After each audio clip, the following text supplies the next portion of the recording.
Many of us consider sustainability in terms of three pillars: economic, environmental and social. In terms of a farming context, it's often the economic pillar of sustainability which is the most prevalent. Farmers are businesses. They are often quite small businesses in relation to multinationals, but they have to make money to survive, so that financial sustainability is key, economic and financial sustainability.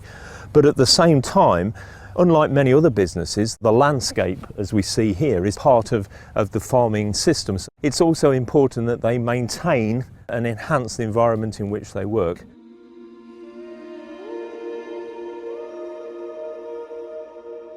Farms and farmers are highly reliant on the environment to provide services like pollination, the delivery of water, the light needed for crops to grow, the soil in which crops grow, etc. So, farming is highly reliant on a good working environment. We often think about climate change and the impacts that is having in terms of both water availability and heat. We have a number of tunnels set up here. This work is looking at wheat in particular. It's looking at excluding rainfall during a critical phase, what's known as the grain filling phase. And what we're looking at is how different varieties respond to different amounts of drought stress.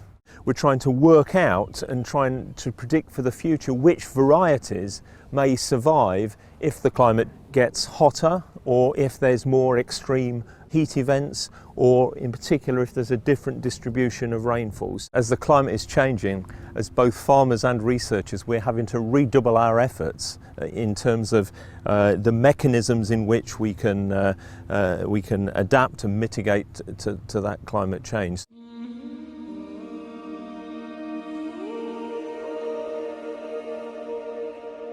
As many economies develop, the number of farms reduces, they become bigger, therefore less people are involved in farming, there's greater mechanisation, greater use of technology. So the people that are actually involved in the primary production of food is much reduced. And that has led to some disconnect between the people that are directly involved in farming and the consumers that eat the food. And there's a real question, I think, that it is about the connectivity between farms and farmers and the local rural environments, but also, more importantly, the wider environments, the urban environments into which those food products are being sold and eventually consumed. And a huge amount of social science research as well going on both here at Reading and elsewhere to look at how we can produce more integrated systems, how we can bring consumers into the food chain, how we can listen more closely to what consumers have to say and how they can influence the types of things we grow and the ways in which we grow them.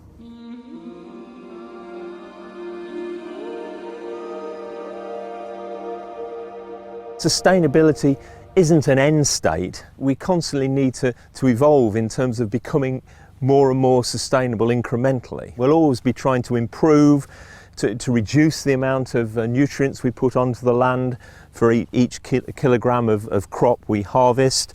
We'll be trying to reduce the amount of feed in terms of every harvested kilogram of beef. We'll be constantly looking at ways we can grow crops that are more environmentally sustainable. We're trying to look at ways of including consumers more holistically in the food chain, and therefore taking account of that kind of social dimension of sustainability. We've got to make farming financially sustainable, but we've got to do that in the context of maintaining and improving the kind of landscape and the environment in which farming takes place.